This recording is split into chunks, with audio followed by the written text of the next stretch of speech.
Fala aí, pessoal, aqui quem fala é o pastor Edu Clay. Você hoje está no podcast que mais cresce no Brasil. Preste atenção aí, porque o papo de hoje está cheio de esperança para você. Rescue me if I go out of track. You can get away with it.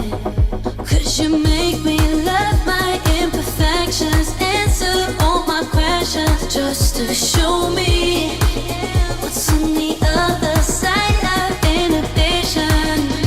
No apologies, my baby. I do it all 'cause I'm feeling so good.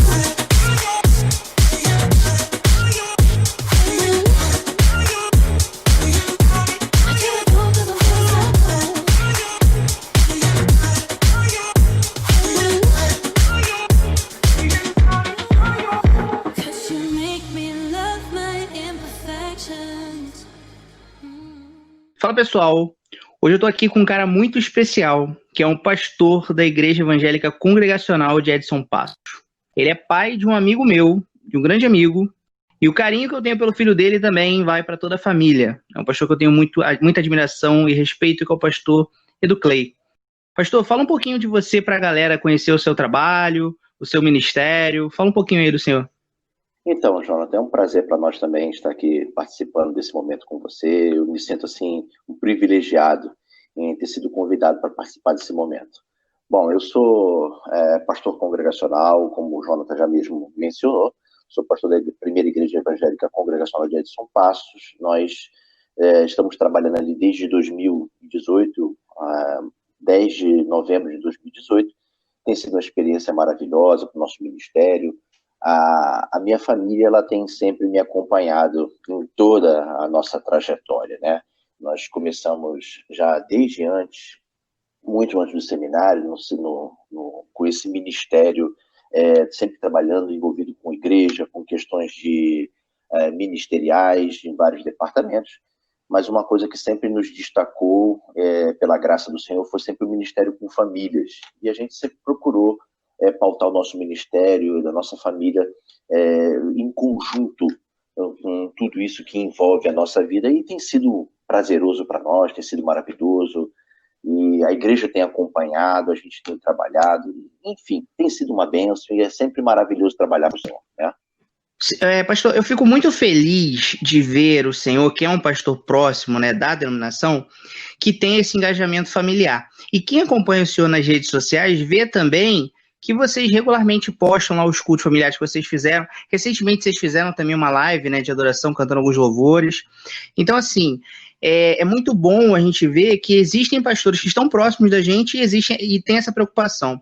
Agora, família ainda é um tema muito sensível nas igrejas brasileiras, na questão do culto familiar, o famoso culto doméstico. Assim, o senhor teria alguma dica, alguma orientação de como isso pode ser implementado nas casas, né, das pessoas que estão ouvindo, de uma maneira mais prática? Porque eu sinto que existe certa resistência em se aplicar o devocional familiar, né, nas nossas vidas cotidianas, ali fora da igreja, fora do templo. Uhum. Bom, Jonathan, assim, em primeiro lugar, a questão do culto familiar, ela tem que ser prazerosa, né? Tem que ser feito sempre com a questão voltada para o carinho, para o amor, sempre com a ideia de se trazer sempre a presença de Deus para o seio da família. E a gente entende que isso sempre é muito importante. A questão de como se aplicar isso vai muito daquilo que você vive com a sua família. É claro e evidente que todo cristão, ele deveria sentir a necessidade e acompanhado do prazer e do privilégio de estar fazendo um culto com a sua família. Hoje em dia nós vemos famílias que vivem um distanciamento. Talvez nesse momento que nós estejamos vivendo atual, isso provoque nas famílias, e é a nossa oração, e eu acredito que esteja acontecendo isso, pessoas mesmo aproveitando esse momento para descobrir ou redescobrir esse prazeroso momento com a família. Talvez o que estejamos vivendo seja assim, um apontamento de Deus para essas famílias, que elas retornem o culto ao lar. É fundamental, né? Excelentes palavras. Eu acho que fica a ênfase do que o senhor falou na questão do prazer, né? Realmente tem que ser algo prazeroso na casa das famílias cristãs. Pastor, a gente está vivendo um período muito sensível, que é a questão do isolamento, né? E certamente as pessoas não estavam preparadas para isso, mas o nosso povo, de maneira geral, não estava preparado, mais ainda por sermos uma população culturalmente muito calorosa, né? A gente gosta do convívio social, a gente tem isso entranhado, né, na nossa genética, se é que assim podemos dizer.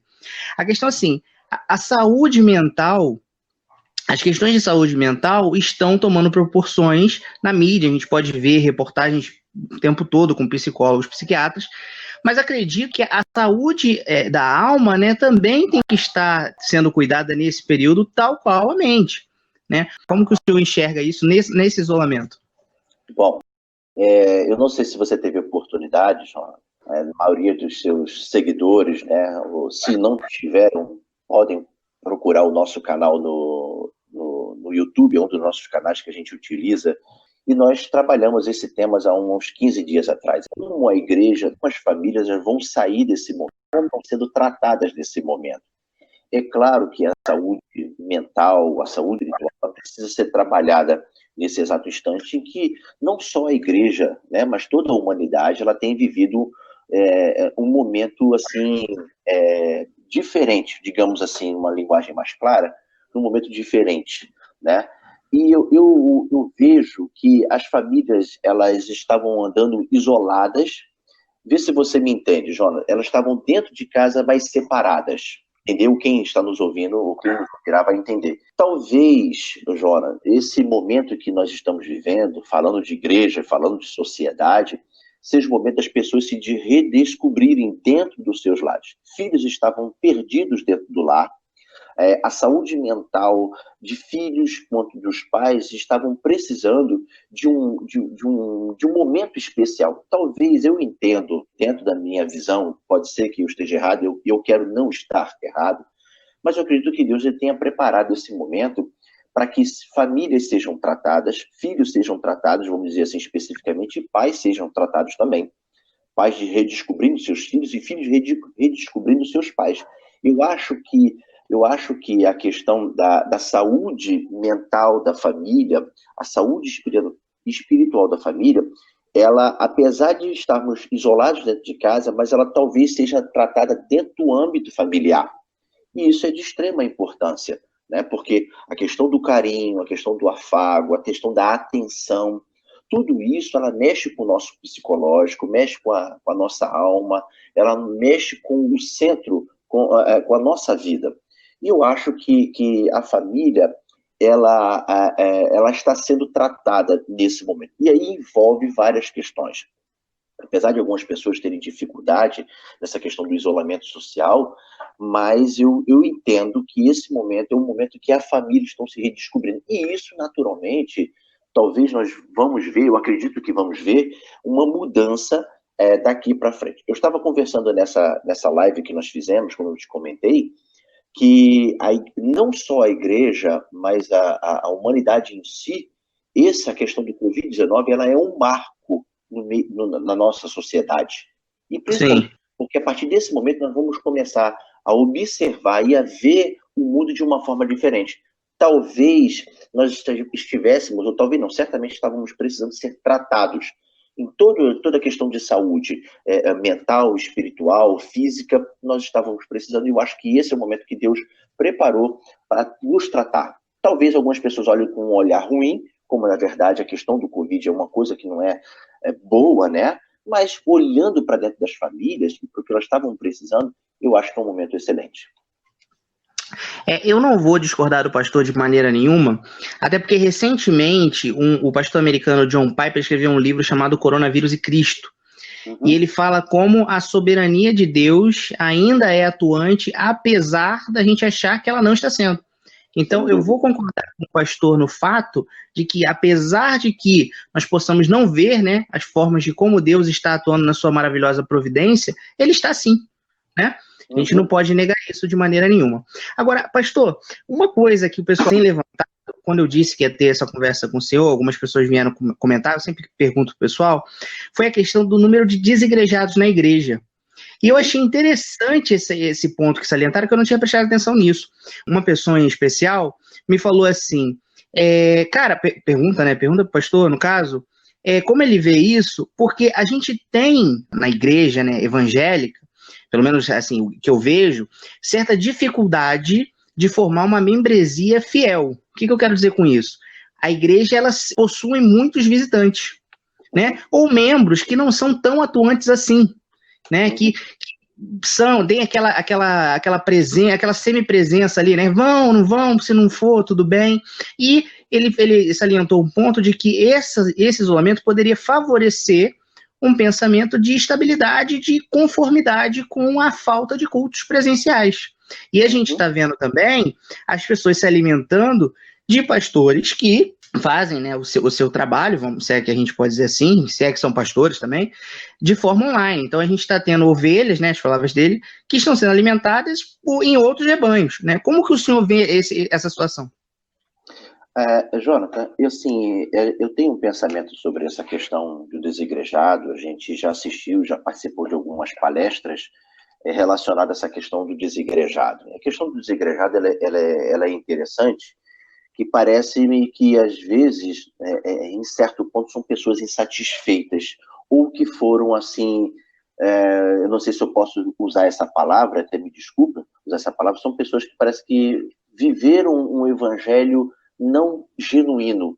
Elas precisavam ter um encontro real com o Senhor Jesus e viver um evangelho, aprender e beber de uma fonte genuína. Eu não quero citar nome de ninguém, de um líder, nem me passa pela cabeça uma coisa dessa, mas a questão do desigrejado, ela é basicamente isso. São pessoas que são decepcionadas, que foram, durante o tempo, viveram uma verdade, digamos assim, uma suposta verdade, e quando descobriram que, na realidade, não era aquilo que era dito. Então, as pessoas, elas preferiram tomar uma outra posição, uma posição diferente de viver um evangelho chamado desigrejado, é o que muitas pessoas vivem hoje. Pessoas que não têm compromisso, que reúnem-se em casas, enfim, pessoas que não têm aquela não vou dizer a vocação, mas o privilégio de estar junto, estar em comunhão, como você mesmo disse, que é uma característica nossa, principalmente nós brasileiros, de ser uma característica calorosa. A gente quer apertar a mão,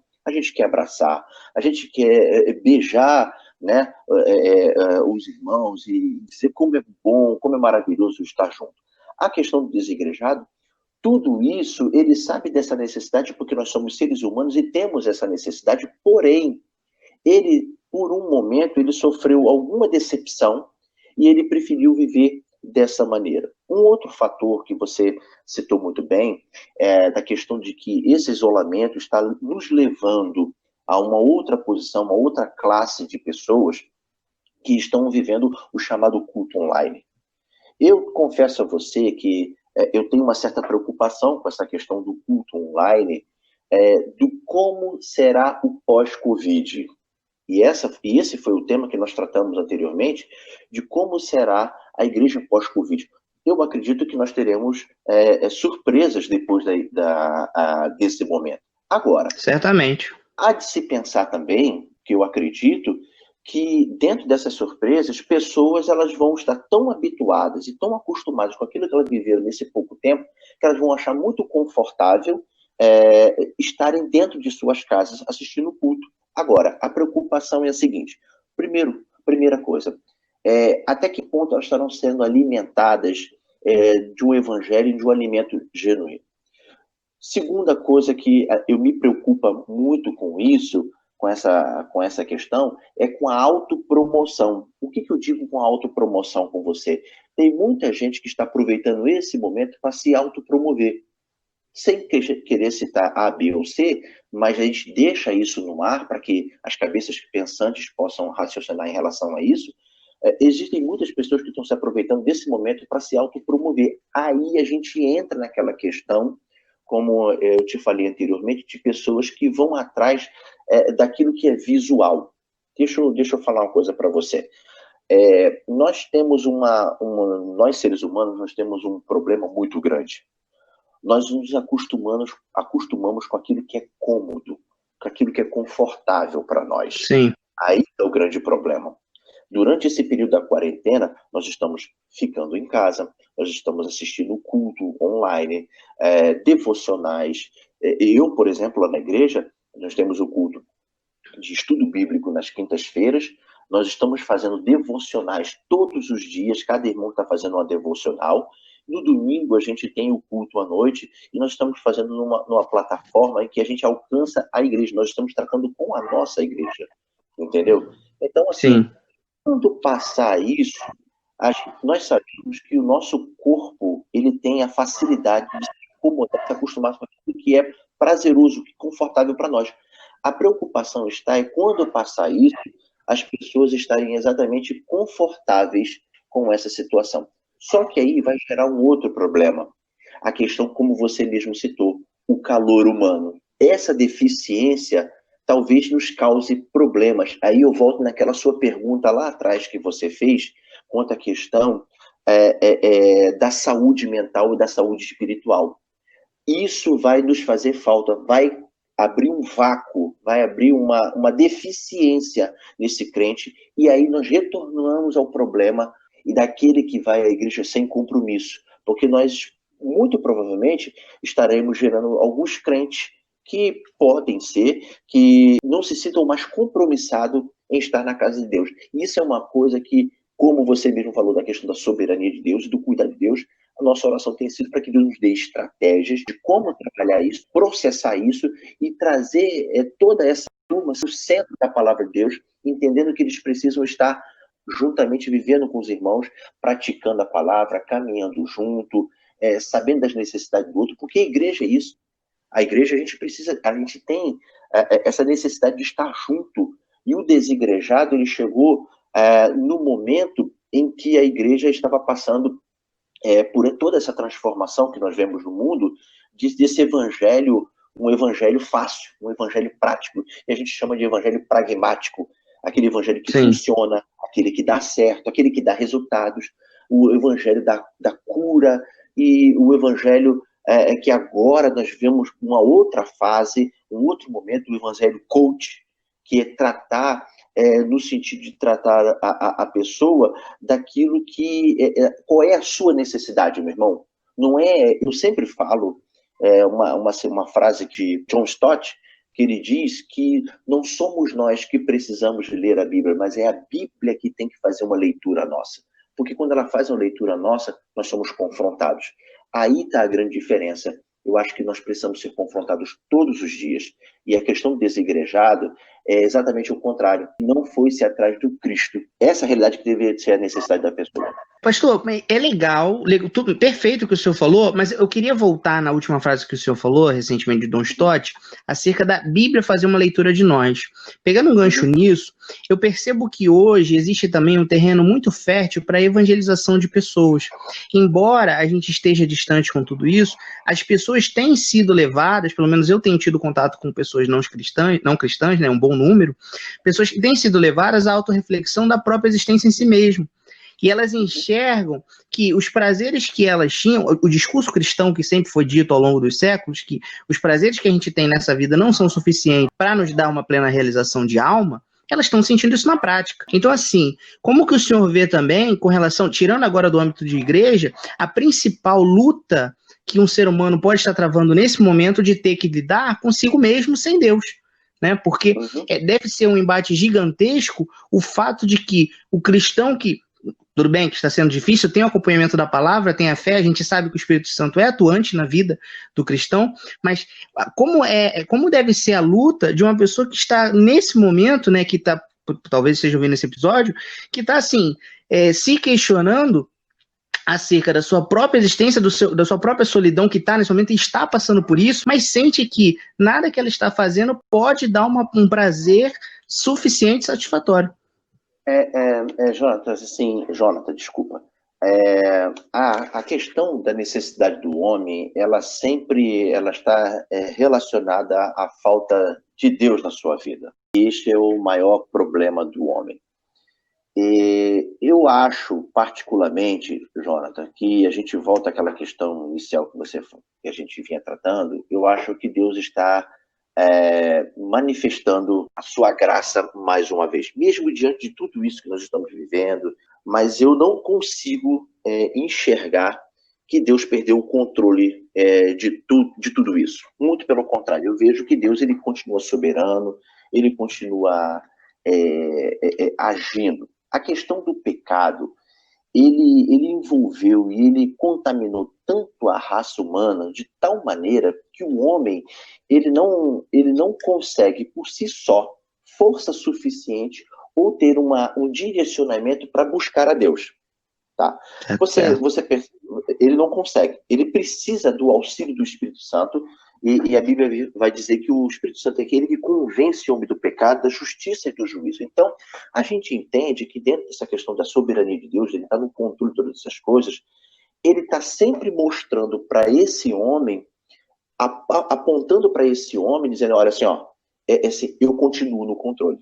E a natureza, ela nos mostra claramente que Deus ele continua soberano, que ele continua tratando e cuidando de tudo perfeitamente como sempre tratou. A dificuldade do homem nessa realização dele, por mais que ele busque, que ele tenha dinheiro, que ele tenha bens, mas o homem ele nunca vai estar realizado completamente. Por quê? Porque falta uma peça para esse homem. Falta uma peça. Então, um momento é difícil, em que as pessoas estão correndo de um lado para o outro, correndo assim na maneira de dizer, né? Correndo de um lado para o outro, buscando soluções, buscando formas de viver esse momento, mas a gente sabe, a gente entende claramente que essa pessoa ela só consegue esse prazer quando a presença do Senhor ela entra por completo na sua vida. O homem sem Deus, ele tem essa dificuldade de enxergar. É muito difícil. Esse momento, Jonas, eu acho o seguinte, eu acho que esse momento, ao longo da história, nós já tivemos outras crises, e a gente sabe disso, sempre tivemos isso. Talvez esse momento, como eu já falei, é mais um momento que Deus esteja apontando para esse homem que ele precisa se voltar para Deus. É claro, a gente entende que pessoas estão perdendo entes queridos, amigos, tudo isso está acontecendo num turbilhão nesse momento, não só na igreja, mas na humanidade toda, como você falou, não tratando de igreja, mas eu estou tratando do ser humano incompleto, né? E o ser humano, ele tem essa dificuldade de enxergar Deus em todas essas coisas. Talvez aí esteja o problema dele, assim, encontrar aquele descanso, aquela paz. E ele só pode encontrar essa paz quando o Espírito Santo lhe fala ao coração, ele traz uma mudança. O mundo, ele passa por esse momento difícil. Não é um momento fácil. E você falou sobre a pessoa que não tem Deus, como ela consegue passar por isso. Olha, é muito difícil. Eu tenho pessoas que já chegaram para mim chorando, falando que está difícil de aguentar, difícil de suportar esse momento. É um momento único, porque nós estamos falando de ser humano. É claro que tem a diferenciação entre aqueles que servem o Senhor, que têm a convicção da sua salvação, que têm a plena certeza de que o Senhor o salvou, e tem aquele outro grupo de pessoas que não tem expectativa, que não tem esperança. A dor maior está exatamente, talvez, nessas pessoas, porque ela não tem esperança nenhuma. Como passar por um momento desse, sabendo que não tem expectativa? Se morrer, para onde vai? A ausência de Deus, ela causa no homem uma aflição tremenda.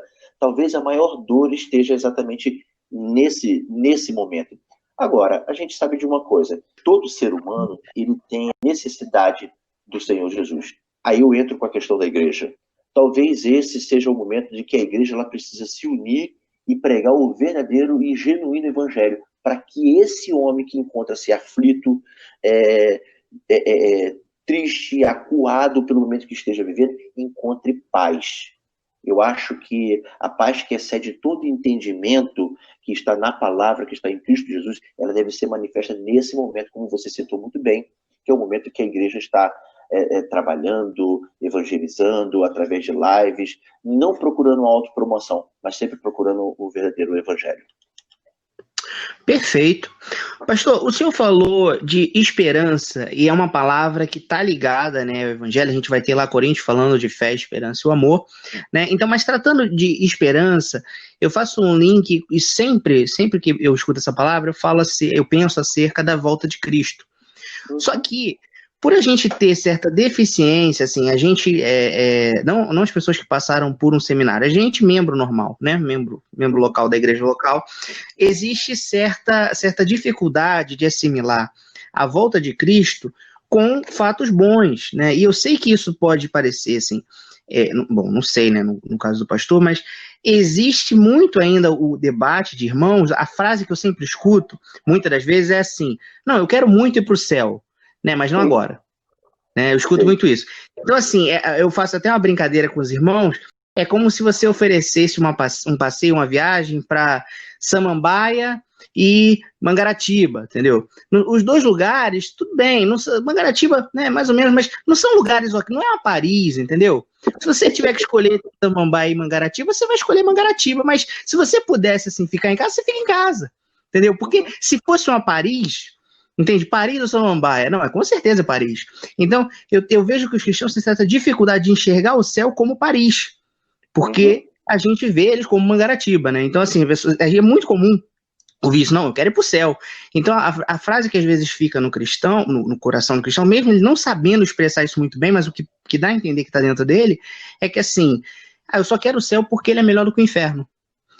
E a gente sabe que não é esse, né, o objetivo do cristão. Então, assim, uma palavra de esperança, foi bom se eu falar de esperança, é que assim, qual deve ser o nosso posicionamento acerca disso, visto que com as mídias sociais ao longo do tempo, tudo é motivo para a volta de Jesus, né? Qualquer atitude que a gente vê no Facebook pipocando ali, a gente vê coisa no céu, o pessoal filmando um monte de coisa, a gente fica assim, aí as pessoas já ficam naquele frisoê. Então, assim, qual deve ser um pensamento sensato? Primeiro, claro, né, a gente vai ter uma passagem na Bíblia falando: bem-aventurado aqueles que amam a sua vinda, né? Então, assim, existe a questão de esperança no sentido de você estar ansioso por essa volta de Cristo, né? Qual o pensamento sensato correto acerca da volta, e um pensamento sensato também e correto de acordo com o desejo de ir para o céu, de que não seja só aquela frase assim: eu quero ir para o céu porque é melhor do que ir para o inferno? Bom, eu tenho já ouvido também, Jonathan, eu achei muito interessante essa sua fala. Eu tenho ouvido também já o contrário de algumas pessoas. E a gente, é claro que não são pessoas cristãs ou que professam a sua fé em Cristo, mas eu tenho ouvido algumas pessoas falando de que preferem o inferno. E isso, é claro, eu tenho plena convicção, e eu acho que até se você quiser comentar em cima do que eu estou falando, são pessoas que não têm a mínima ideia do que seja um inferno. E a Bíblia vai dizer que é um lugar de choro e ranger de dente. Choro e ranger de dente pela ausência de Deus, pela falta de Deus, pela dor em saber exatamente que tiveram a sua oportunidade em vida, não confessaram a Cristo como seu único e suficiente Salvador. Essa é a verdade. Agora, a questão de céu e de inferno, a gente deve observar com muito carinho, porque todo ser humano, ele almeja o céu. Digamos que seja todo ser humano, né? Mas de que maneira você pode chegar até os céus? Qual é a única maneira? A única maneira de se chegar até os céus é pela pessoa de Cristo Jesus. Se confessarmos nossos pecados, ele é fiel e justo para nos perdoar e automaticamente nos redimir dos nossos pecados e nos dar a salvação. Agora, há uma questão muito interessante, e você tocou muito bem, e eu achei legal você ter falado sobre isso, que todo mundo quer ir para o céu, mas ninguém quer morrer. Não é verdade? Todo mundo quer ir para o céu, mas ninguém quer morrer. Mas ninguém sabe exatamente como vai ser esse momento de transição, né? Esse momento de mudança. Nós sabemos exatamente que o Senhor Jesus, ele disse que ele foi para nos preparar a morada. Nós sabemos que é um lugar que não haverá mais choro, não haverá dor, as doenças. Tudo isso a gente tem conhecimento e pleno conhecimento por aquilo que nós aprendemos da Bíblia. E a gente sabe muito bem sobre isso e é maravilhoso. Agora, o problema é passar por esse momento. Eu acho que a morte, ela chega no momento, eu sempre falo isso com algumas pessoas, que a morte ela chega no momento e ela não pede oportunidade, ela sai metendo o pé na porta. E ela vem e entra na nossa vida e de maneira inesperada, não é? Só que ninguém quer passar por esse momento. É um momento difícil, é um momento doloroso, ninguém quer passar por isso. Mas ela é uma realidade em nós. Nós não podemos negar isso. Hebreus capítulo 9, 27 vai dizer que o homem está destinado a morrer uma só vez, depois disso segue-se o juízo. Então, todos nós sabemos que nós um dia chegaremos a esse momento. Não tem como mudar. Não há possibilidade de ser modificado isso.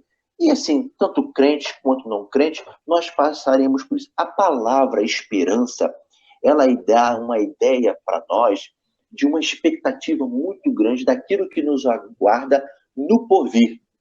E isso para o crente, para o crente deve causar uma ansiedade, uma alegria, uma expectativa, uma esperança tremenda de que vai se encontrar com o seu Senhor e que todas essas coisas ficarão para trás. Covid vai ficar para trás, H1N1 vai ficar para trás, dívidas vão ficar para trás, né?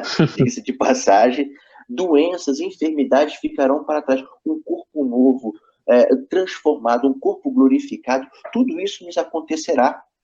E a esperança do crente, ela deve ser sempre motivada pela presença de Cristo na sua vida.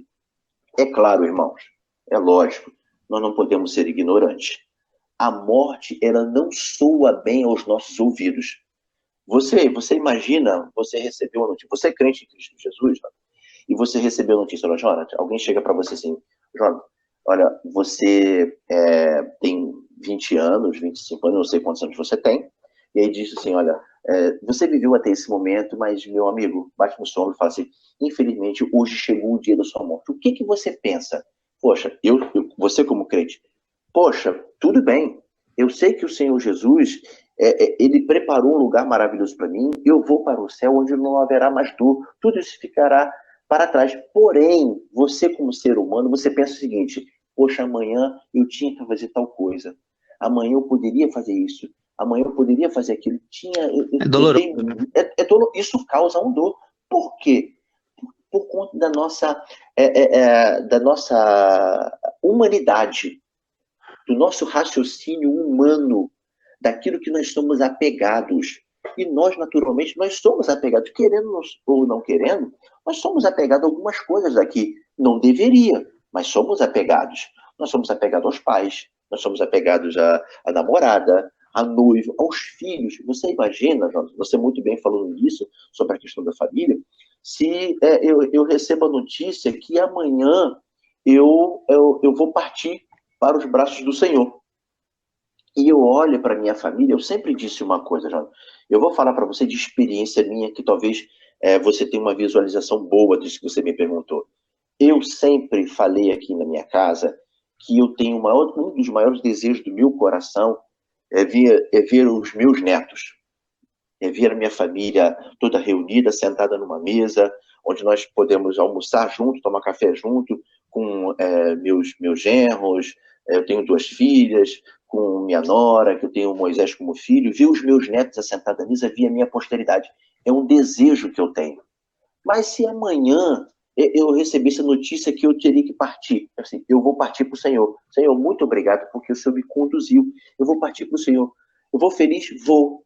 É claro que eu vou feliz, porque eu vou estar com o meu Senhor. Porém, o meu desejo como ser humano é de ver tudo isso se cumprir na minha vida. Eu acho que a dificuldade nossa é conseguir associar exatamente como seres humanos aquilo que nós estamos vivendo com aquilo que está por vir, com a esperança que está por vir, que é Cristo em nós, a esperança da glória. Eu acho que o grande problema está aí. Pastor, muito bom o senhor ter tocado nesse ponto. Eu me lembro de um tempo atrás, eu participei de muitos grupos de estudo, né? E eu lembro de um tempo atrás, eu ter ouvido um professor, né? Vou chamar de professor, na época era o líder do grupo, que ele tocou num ponto muito sensível de morte. Ele falou sobre aquela passagem onde fala que Deus colocou no coração do homem o desejo de eternidade, o sentimento de eternidade. Eu não vou lembrar agora a passagem exatamente, mas algo sobre isso. E eu lembro que ele tocava nesse ponto da seguinte maneira: a gente não aceita a morte, e eu achei esse ponto dele fundamental. A gente não aceita a morte porque a gente não foi feito para morrer. A gente morre por causa do pecado. Uhum. Né? E vai de encontro com o que o senhor falou exatamente. Essa questão da nossa humanidade, é justamente esse, como é que pode se dizer? É o fato do pecado estar influenciando a nossa essência, né? Porque a nossa dificuldade de lidar com esse, tem até a fase da negação, né, do luto lá, os estágios do luto, tem o período da negação, que você não aceita que a pessoa morreu ou que vai acontecer algo horrível, porque o ser humano ele tem esse pensamento de eternidade. E é lindo ver que isso vai de encontro também com a essência de Deus, que é um Deus eterno e imutável. Se a gente parar para pensar nessa palavra esperança, uma das reflexões que eu sempre tenho é a questão de que o ser humano não está preparado para terminar nada. Se a gente parar para refletir um pouquinho, quando a gente compra um carro, a gente sabe que ele vai dar defeito em algum momento, a gente sabe que um dia a gente vai vender ele ou vai acontecer alguma coisa, mas isso não é levado em conta quando você está comprando. Não porque você é ignorante, mas é porque você é natural a gente não querer pensar no fim das coisas. Porque como o nosso Deus é imutável, eterno, infinito, isso está dentro da gente também, mesmo que de maneira deficiente, mesmo que de maneira, né, mesmo machucada, mas está ali, né, um pedacinho da gente. Muito bom o senhor ter tocado nesse ponto. Agora, o pastor, tratando nessa questão mais especificadamente de Covid, agora, voltando um pouquinho desse ponto, o senhor bem falou que nada vai voltar a ser como era antes, né? Isso realmente, a gente vê no jornal, né, reportagens, recentemente essa semana eu vi o mundo novo, depois da Covid e tal, a gente vê tudo isso. Com relação a parte dos cultos online, porque eu sei que tem muitos malefícios, o senhor acha que isso vai continuar sendo trago para a igreja? Porque eu vi questões, eu vi uma postagem sobre Santa Ceia online, tá?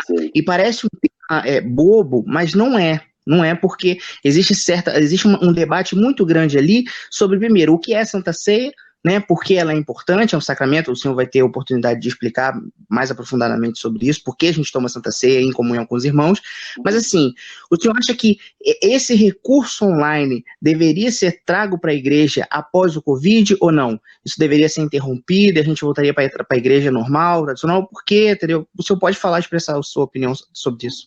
Você diz o quê? Você diz pós-Covid a igreja continuar na questão da ceia online ou só do culto online? Qual é a sua definição? Não, sim, mesclar essas coisas. Por exemplo, vamos ter os cultos, mas continuar com a presença online. Agora as igrejas, além de ter a comunhão dos membros ali, elas vão se expandir para esse mundo online, que não era todas que faziam isso. Agora os membros vão ter a oportunidade de não só ficar fazer a ceia na igreja, mas também cear em casa. Como é que a Bíblia vê isso? Como é que a gente deve abordar esse tema? O membro agora ele tem a opção de não ir na igreja, porque a igreja deve continuar fazendo culto online?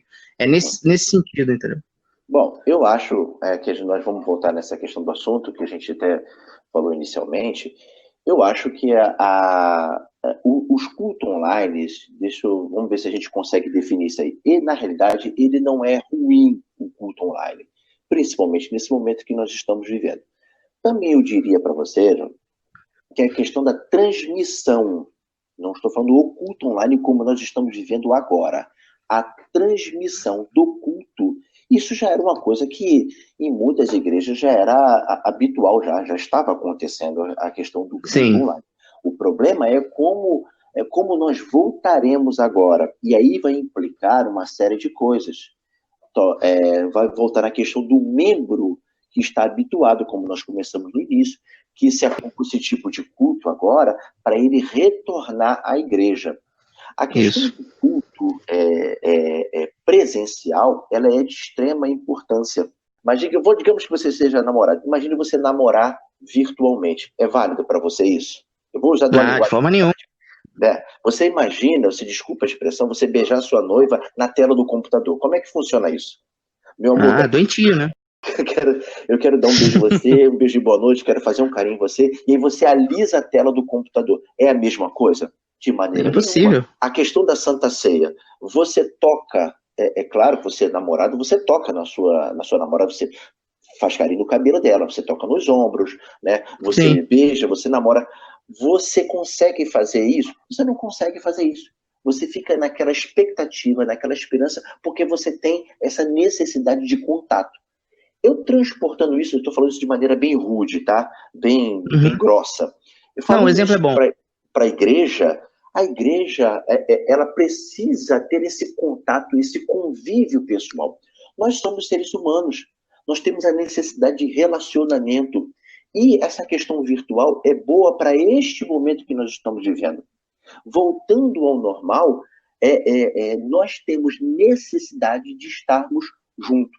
É por isso que eu não vejo, esse é um dos primeiros motivos, que eu não vejo o porquê da igreja permanecer em casa, ou seja, como estão falando aí, o hashtag fique em casa, mesmo quando isso acabe. Certamente, quando acabar esse momento, que uma hora isso vai acabar, tá? Todos nós voltemos às nossas igrejas e participemos do culto e uma boa e excelente comunhão de a gente fazer um culto de louvor e adoração em que a igreja toda esteja presente. Quanto à questão da Santa Ceia, que você citou aí, e é um assunto que está sendo tratado, e isso causa muita divergência, muita polêmica em volta do assunto. Bom, a minha opinião, Jonathan, e eu adotei isso na igreja em qual nós fazemos parte, de não fazer o culto online. Primeiro, porque eu entendo que Santa Ceia ela é comunhão presencial.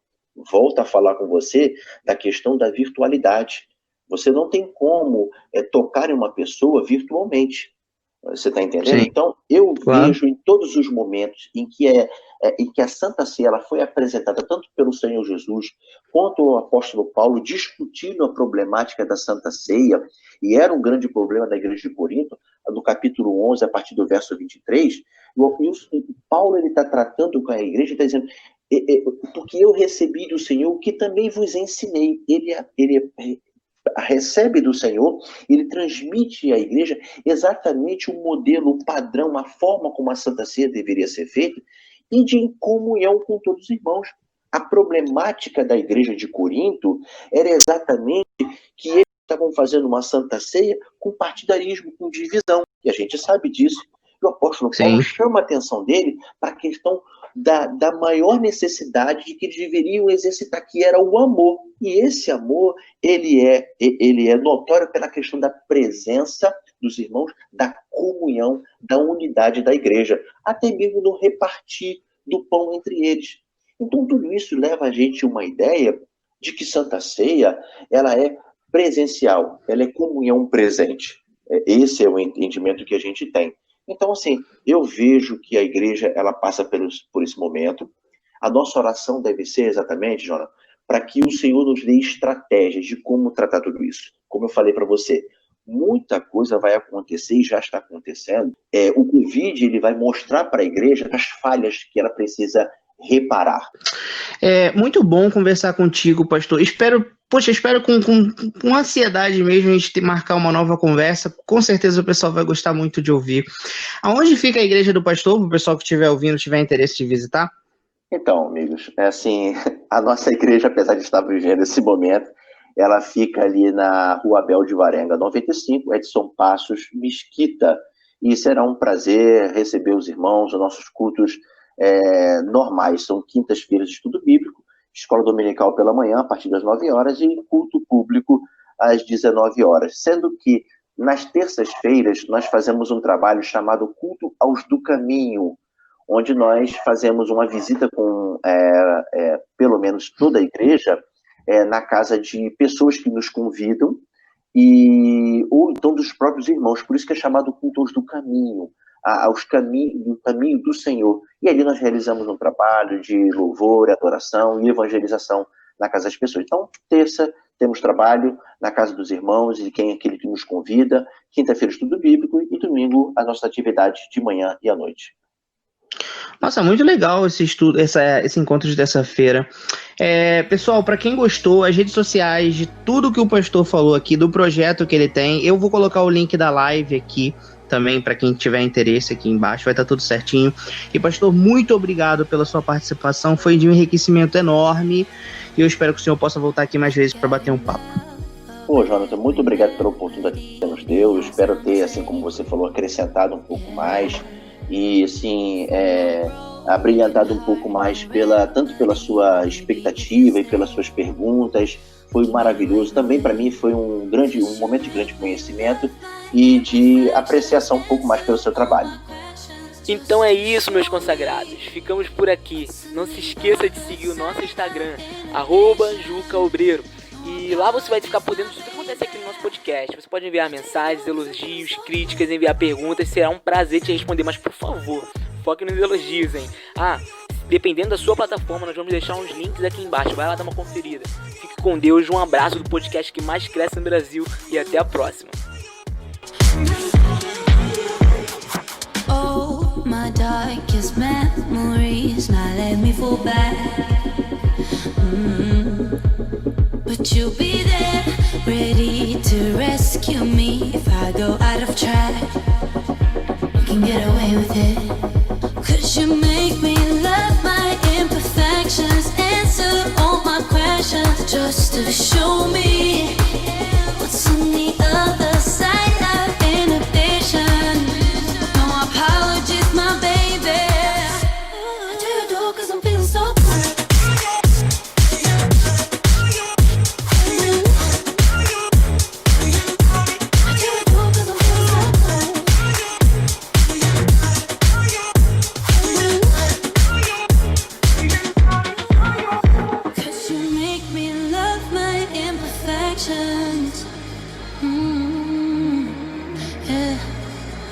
What's on the other side of inhibition? Ooh, I do it all 'cause I'm feeling so cool.